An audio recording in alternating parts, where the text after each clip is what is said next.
Урматтуу момун мусулман бир туугандар, айтыңыздар маарек болсун.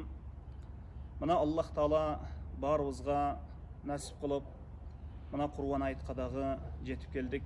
Аллах Таала чала турган курбандыктарыңыздарды Аллах Таала кабыл кылсын.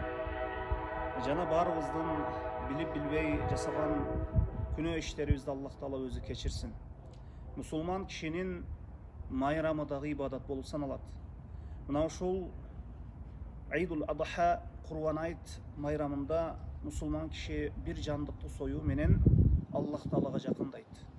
Мусулман киши бул жашоодо анын жашоосу, өлүмү, жашоосу, намазы, курбандыгы, бардык ибадаттары Аллах үчүн болот. Мына ошондуктан мына ушул күнгө жеткирген Аллахка көптөгөн чексиз шүгүрлөр болсун.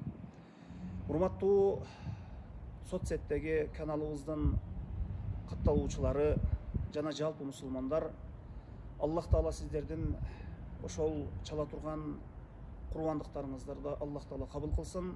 Жана дүйнө жана акырет жакшылыгын көрүңүздөр, бала чакаңыздардын жакшылыгын көрүңүздөр. Баарыбызды Аллах Таала бейиште бирге кылсын. Роббана атина фид дуния хасана ва фил ахирати хасана ва кина азабан нар.